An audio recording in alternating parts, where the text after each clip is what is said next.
Ok, pessoal, vou continuar então aqui a aulinha dessa semana, tá?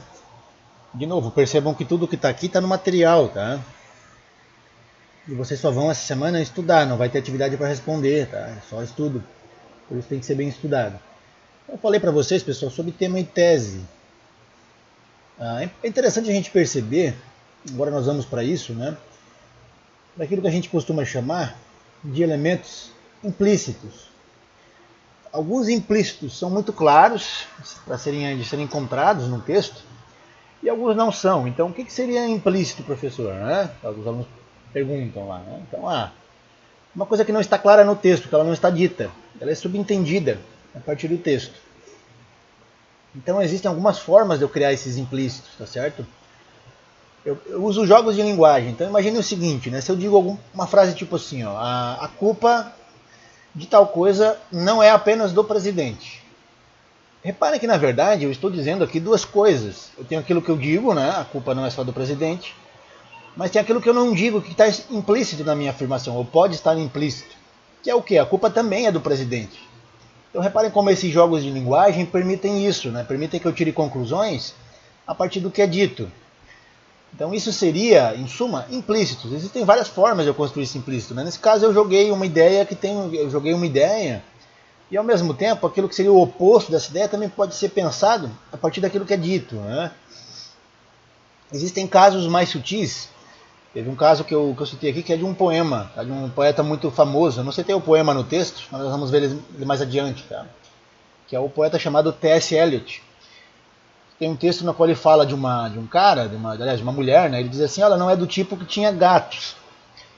A gente pensa assim, tá, mas daí, né? Não é o tipo. O que está na verdade dizendo? Tem um implícito aí, gente. Tá? Então reparem que a frase, na verdade, não tem nada a ver com gatos. Tá? Eu botei a frase aqui, eu não citei o autor no momento, mas a gente vai ver mais adiante.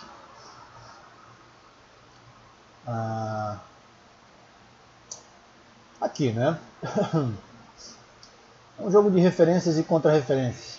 Se eu digo que a pessoa não é do tipo que tem um gato, na verdade o que eu estou dizendo é que essa pessoa pode ser egoísta. Ou seja, né, um animalzinho demanda cuidado, então uma pessoa que não é do tipo que teria um gato é uma pessoa que não está disposta a cuidar de ninguém, de nada. Né? Então seria um tipo de pessoa mais egoísta, né? Menos altruísta, mais egoísta, ou menos carinhosa talvez. Né? Então reparem como as frases, na verdade, acabam tendo um significado diferente do que elas têm. Né? Por conta desses elementos que na verdade não são ditos.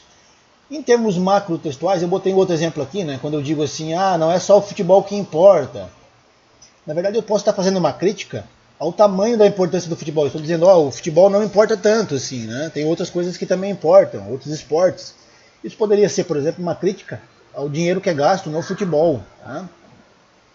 Então percebam, pessoal, percebam esses joguinhos de linguagem, isso aqui é importante. Tá? Quando a gente pega um texto grande, um texto maior, seja um romance, né, seja até uma reportagem, tal, um texto mais comum, uma reportagem, uma notícia. Esses textos, de modo geral, estão sempre repletos de elementos implícitos. Tá? Da mesma forma que numa música, por exemplo, você não teria, né, uma música só com as notas, você precisa do intervalo, né, entre as notas, ou seja, você precisa do silêncio. Nossa linguagem, mesmo a linguagem comum, mas especialmente a linguagem literária, a linguagem mais trabalhada, ela sempre tem esses espaços daquilo que não é dito, das coisas que são ditas no silêncio, tá? A partir daquilo que não é dito. Isso seria implícito. Localizar esses implícitos é uma atividade bem complexa, tá? Dependendo do gênero do texto. Em algumas vezes reconhecer esses implícitos é fácil e algumas vezes é difícil. Por exemplo, naquele texto que nós vimos antes, no fragmento de uma reportagem, não há na reportagem uma crítica clara ao modelo que dizia que havia dois dinossauros. Tá? Não há uma crítica ali, os caras estavam errados, ninguém diz isso. Mas a gente consegue deduzir pela reportagem, aliás, pela palavra dos autores, né, do artigo que foi trabalhado na reportagem, ou seja, tem um artigo científico que foi escrito, e a reportagem foi lá e entrevistou os caras que escreveram. Né? Pelas palavras daqueles caras ali, a gente deduz que essa ideia de que haveriam dois dinossauros é uma ideia meio estapafúrdia. Na visão deles. Eles não dizem isso de forma clara, mas a gente consegue depreender isso. Né? Não digo estapafúrdia, mas é uma ideia errada, né? Equivocada. Não há dois dinossauros, não. Existe um só dinossauro que pode crescer a taxas diferentes dependendo da alimentação. Né? Foi o exemplo que eu dei antes para vocês, assistam um vídeo anterior, né, sobre tema e tese. Então essa tese que eles fundamentam tem implicitamente uma crítica a outra tese. E essa crítica não aparece no texto de forma clara. Tá? Ele não diz assim, os caras erraram. Não precisa dizer. Isso já está implícito ali. No que é dito, já está implícito. Esse tipo de coisa. Tá?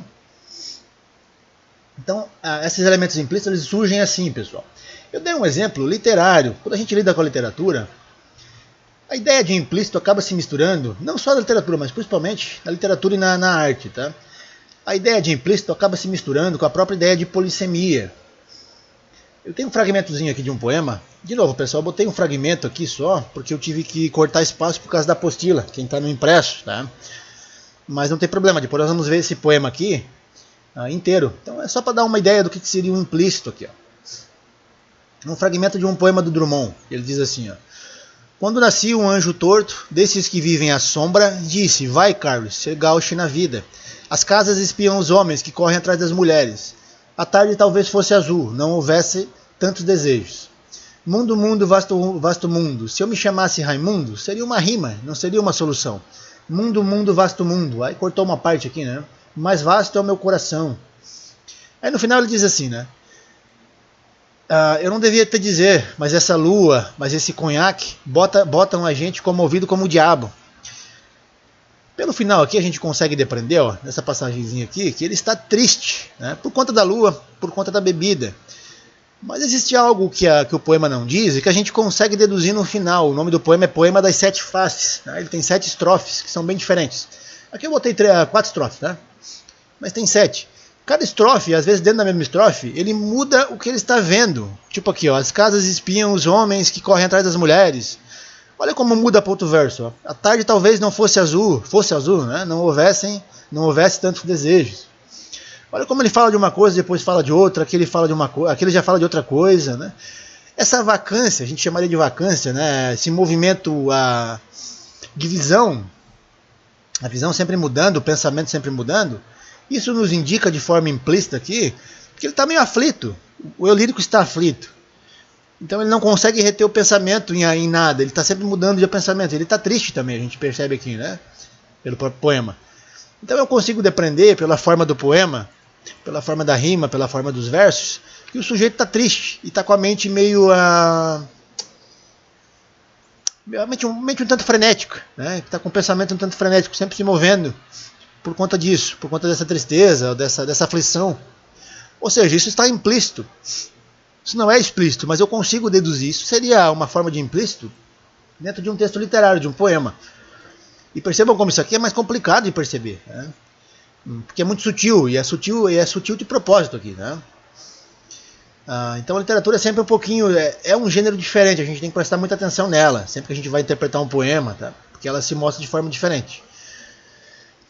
Nesse caso aqui, existem outros casos, né, pessoal? A gente já viu poemas também, como a gente percebe como as figuras de linguagem, certas figuras, qual a metáfora, a alegoria, elas são figuras de implícitos, tá? Elas são figuras que trabalham com um nível de aquilo que não é dito. Ou seriam figuras da intuição, algumas pessoas dizem isso, né? Tem um autor muito conhecido, que é Humberto Eco, foi um grande escritor, é um grande estudioso da linguagem. Ele dizia, né, que as figuras mais bonitas são as figuras da intuição. As figuras de linguagem mais bonitas seriam aquelas da intuição.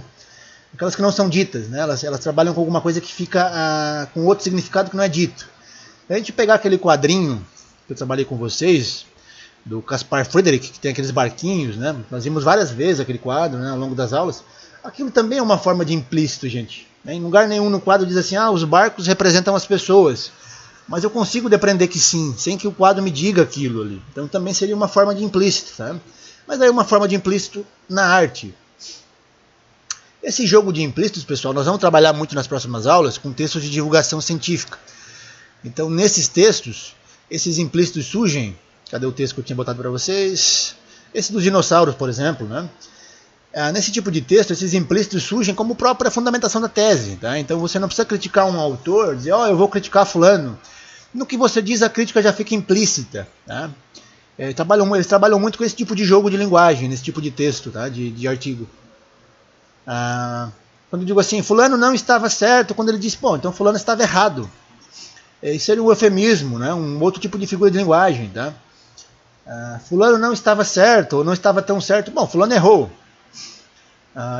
Quando eu for falar de alguém, né, um autor fala de outro, o autor tal não estava certo. Não, peraí, então o autor errou. É um eufemismo, é uma figura de linguagem.